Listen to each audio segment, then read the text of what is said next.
बात महाराष्ट्र में सियासी घटनाक्रम की करते हैं, क्योंकि महाराष्ट्र में विधानसभा चुनाव होने वाले हैं और इसको लेकर पॉलिटिकल डेवलपमेंट तेज हो चुके हैं। मुंबई में दरअसल एमवीए यानी कि महाविकास अघाड़ी की एक आपात बैठक बुलाई गई। शिवसेना यूबीटी प्रमुख उद्धव ठाकरे के आवास यानी कि मातोश्री पर यह मीटिंग हुई और इस बैठक में एनसीपी यानी कि एसपी ने शरद पवार और महाराष्ट्र कांग्रेस अध्यक्ष नाना पटोले इसमें शामिल हुए हैं।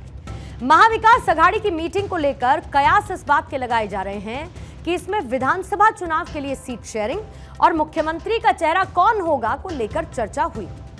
आज ही अंतिम फैसला इसको लेकर लिया जा सकता है, लेकिन ऐसा कुछ हुआ नहीं। उद्धव ये कह चुके हैं कि पहले सीएम फेस तय हो, अगली बैठक कब होगी इसके बारे में जानकारी नहीं दी गई है। महाराष्ट्र में दरअसल 21 दिन में विपक्षी गठबंधन की ये चौथी मीटिंग है।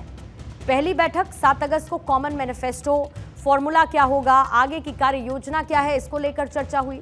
फिर दूसरी बैठक की गई 16 अगस्त को। उद्धव ठाकरे ने कहा कि चुनाव से पहले सीएम फेस का ऐलान होना चाहिए। तीसरी बैठक 24 अगस्त को हुई। शिवसेना यूबीटी नेता संजय राउत ने कहा कि मुंबई की 36 सीटों के लिए सीट बंटवारे का फॉर्मूला 99% तय कर लिया गया है। कांग्रेस और साथ ही एनसीपी एसपी दोनों ने इस दावे को खारिज हालांकि कर दिया। महाविकास अघाड़ी की इस बैठक में महाराष्ट्र में 2 दिन पहले शिवाजी की मूर्ति गिरने का मुद्दा उठा। इस पर पूरे महाराष्ट्र में घमासान मचा है। उद्धव ठाकरे बोले कि शिवाजी महाराज की प्रतिमा के गिरने के पीछे असली कारणों की जांच होनी चाहिए और दोषियों को सख्त सजा मिलनी चाहिए।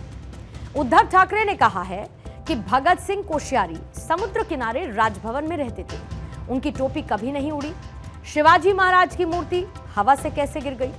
राज्य में भ्रष्टाचार से लिप्त सरकार चल रही है। स्मारक के काम में करोड़ों का भ्रष्टाचार हुआ और इसे फिर से बनाने के नाम पर करोड़ों का भ्रष्टाचार होगा। कामकाज में कीड़े लग गए हैं और मैं इन्हें शिवद्रोही कहूंगा, ये कहा उद्धव ठाकरे ने। इधर महाराष्ट्र के डेप्यूटी सीएम हैं अजित पवार। उन्होंने भी शिवाजी महाराज की मूर्ति गिरने को लेकर माफी मांगी है, लेकिन उससे पहले उद्धव ठाकरे का यह पूरा स्टेटमेंट आप देखिए, जिसमें भ्रष्टाचार की तरफ वो इशारा करते हैं। ये कहते हैं कि पहले पैसा कमाया गया और फिर से इसे बनाने के नाम पर करोड़ों का भ्रष्टाचार होगा। कामकाज को लेकर अपनी नाराजगी उद्धव ठाकरे ने जारी की और ये साथ ही कहा कि मैं इन्हें शिवद्रोही कहूंगा। अब डेप्यूटी सीएम अजित पवार हैं, वो कहते हैं शिवाजी हमारे देवता हैं। मैं महाराष्ट्र की 13 करोड़ जनता से माफी मांगता हूं, सुनिएगा। मी याबद्दल महाराष्ट्रातल्या 13 कोटी जनतेची माफी मागतो की युगपुरुष छत्रपती शिवाजी महाराज हे आपल्या सगळ्यांचं दैवत आहे आणि त्या दैवताचा पुतळा त्या पद्धतीने असा वर्षाच्या आत ह्या पद्धतीने ते नादुरुस्त होणं किंवा पडणं हे सगळ्यांना धक्का देणारी बाब है। उधर शिवसेना यूबीटी के नेता आदित्य ठाकरे और बीजेपी सांसद नारायण राणे अपने अपने समर्थकों के साथ एक ही टाइमिंग पर राजकोट के किले, जहां पर शिवाजी की प्रतिमा थी, वहां पर पहुंच गए और इस दौरान दोनों के समर्थक आपस में भिड़ गए। ये जो तस्वीरें हैं वो आपको आज सुबह की दिखाने वाली हूं, जब आदित्य ठाकरे किले में अपने समर्थकों के साथ चर्चा कर रहे थे।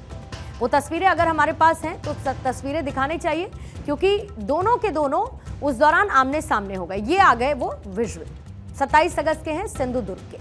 अब इसी दौरान नारायण राणे अपने बेटे नीलेश राणे और साथ ही बीजेपी कार्यकर्ताओं के साथ राजकोट किला पहुंच गए।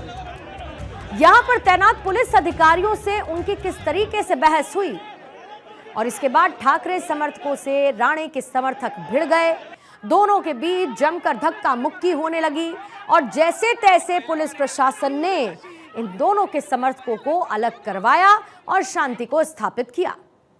लेकिन महाराष्ट्र के सिंधुदुर्ग में आज ये घटनाक्रम देखने को मिला, जहां पर सियासत चरम पर नजर आई। शिवाजी को लेकर संग्राम नजर आया।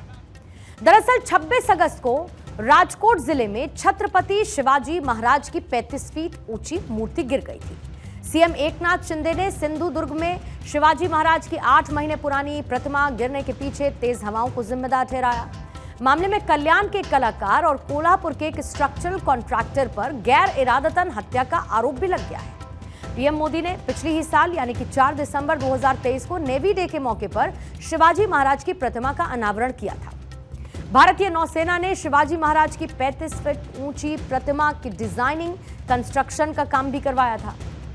इंडियन नेवी ने छत्रपति शिवाजी महाराज की प्रतिमा ढहने की घटना की जांच के आदेश दे दिए हैं। महाराष्ट्र सरकार पर विपक्ष भ्रष्टाचार का आरोप लगा रहा है। उद्धव ठाकरे को भी आपने सुना, यह दावा कर रहा है कि शिवाजी महाराज की मूर्ति परियोजना में भ्रष्टाचार के कारण घटिया सामग्री का इस्तेमाल हुआ है, जिसके चलते यह मूर्ति क्षतिग्रस्त हुई है और इस मामले को लेकर अब सियासत भी बढ़ी।